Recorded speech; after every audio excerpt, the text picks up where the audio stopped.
Alright, let's just start with Article 20 of the Constitution of India. So now Article 20 of the Constitution is with respect to protection in cases of conviction of an offence, right? And it imposes limitations on the powers of the state which it otherwise possesses under Article 21 to enact and enforce criminal laws. Now, first thing first, in Article 20 of the Constitution, you have to understand that Article 20 of the Constitution is divided into three major topics and we need to understand them. Number one, no person can be charged for an offence which at the time of the commission of an offence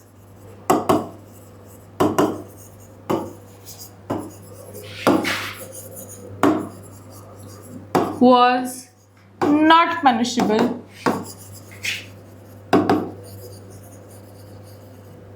under law.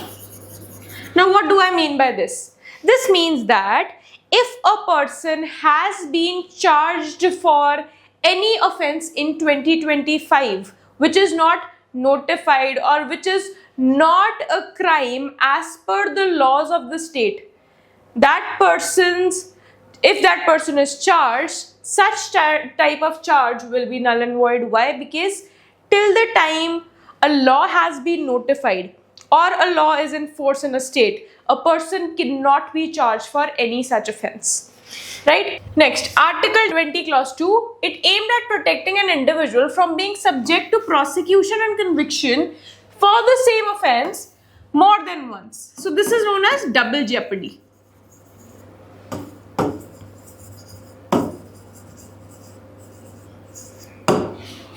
Right?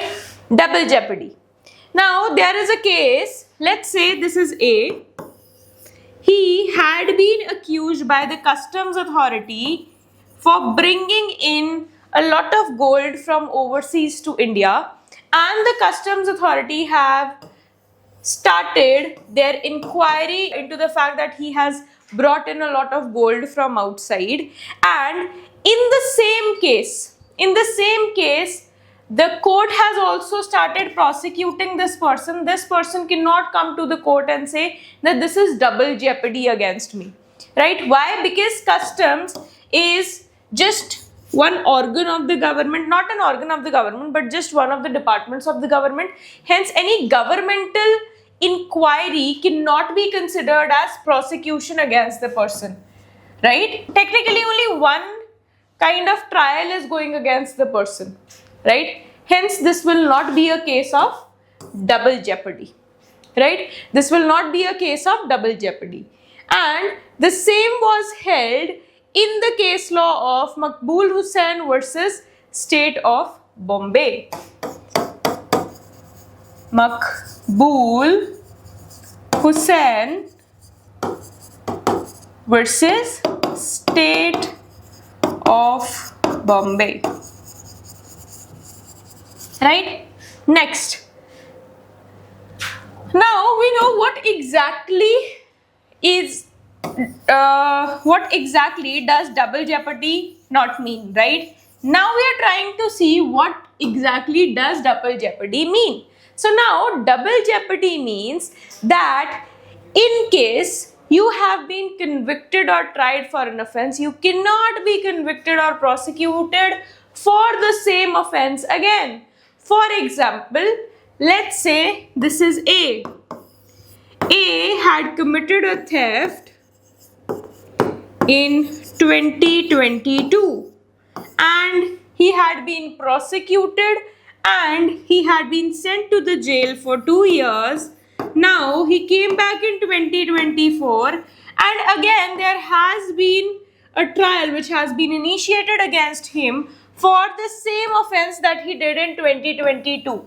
This will be termed as double jeopardy and that is not allowed. Why? Because he has already served his term and वो already सजा काट के आ चुका है, hence he cannot be prosecuted for the same offense more than once.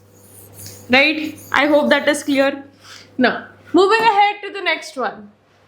That is Article 20 Clause 3, which is known as right against self-incrimination.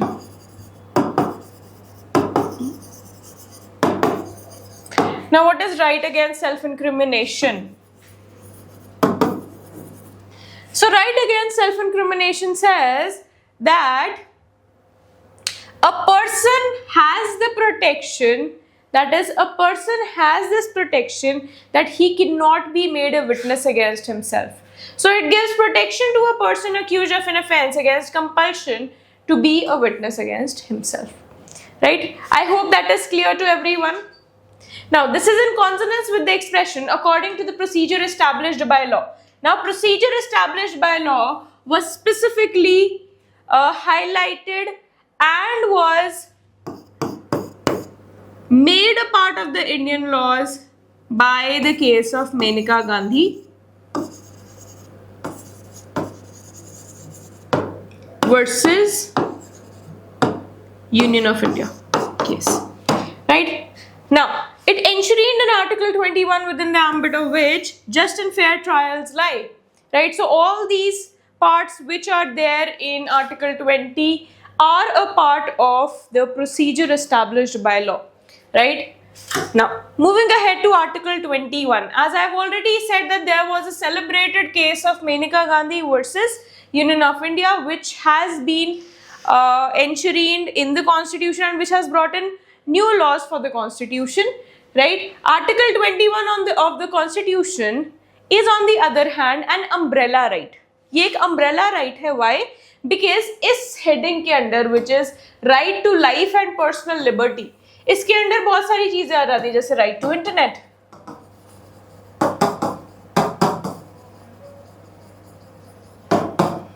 right to life, right to die, right to die with dignity, and many such rights. Right? They all form a part of Article 21 only. However, they haven't been explicitly mentioned in the Constitution, but because of subsequent judgments and because of other precedents that we've got, we have made them a part of the Indian Constitution, and that is why this article is one of the most celebrated and the most important article of the Constitution. Now, in the paper, you can see questions from this article. Right? Now we come to Article 22. Article 22 provides for protection against arrest and detention. Now let's say a person has been arrested or a person is going to be arrested. उसके पास क्या rights हैं? अगर आपको arrest किया जा रहा है तो आपके पास क्या rights हैं? अगर आप detain हो चुके हो तो आपके पास क्या rights हैं? इन सब चीजों के बारे में बात हुई है यहाँ पे. Right? Now, let's say a person is going to be arrested. He should know that for which grounds is he being arrested. उसको arrest क्यों किया जा रहा है? Right? Secondly, he has to tell somebody who can help him out. Right? तो उसको अपनी पसंद का lawyer he can hire, or he can also ask for free legal aid if he doesn't know anyone or he doesn't have enough money to get a legal aid for himself.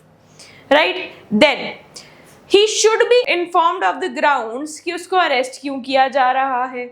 Also, it is very clear that if a person is about to be arrested, then he has to be presented in front of the nearest magistrate within 24 hours of his arrest. And in those 24 hours, the time that is taken to travel is not taken into count. Right? So this is what it is. Now, Article 22 provides for protection against arrest and detention in certain cases. It is not a complete code of constitutional safeguards with respect to preventive detention. Points which are expressly or implicitly not dealt with by Article 22 are covered under Article 21. So, Article 22, Article 21, they go hand in hand, right? Now, moving ahead to freedom of religion. Now, what do we mean by freedom of religion? Now, freedom of religion mein we have these articles. Article 25 is for individuals.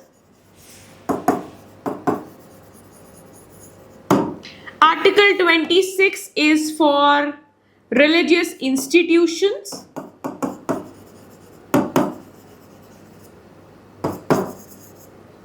This is something that we need to remember, right? So now, the objective of the right is to sustain the principle of secularism in India. Now, what is secularism? Secularism means that India doesn't have a religion of its own.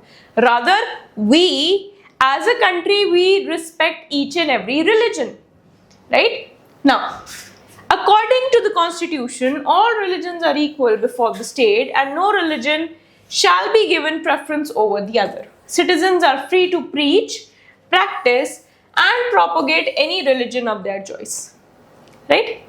Now, here is a clear definition of all the sub-articles here. So, under Article 25, an individual has the right to protect, profess and to practice a religion of his choice. So let's just read. So the religious freedom of unique individuals of India, guaranteed by the Indian Constitution by Clause 1 of Article 25, which can be interpreted precisely, the Constitution makes it clear that the rights provided in Clause 1 of Article 25 are subject to morality, public order and health to the other articles of Part 3 of the Constitution that lay down the fundamental rights. So this clearly says that whatever has been mentioned in Clause 1 of Article 25, which is the right of an individual to practice, profess and to propagate a religion of his choice are subject to these conditions. मतलब ये एक absolute right नहीं है, right? And कहीं पे भी अगर morality के बारे में बात आएगी, public order की बात आएगी और health की बात आएगी या फिर किसी और की rights की violation की बात आएगी, so this right can be curtailed. Now, clause 2 of Article 25, which is a saving clause for the country so that their religious rights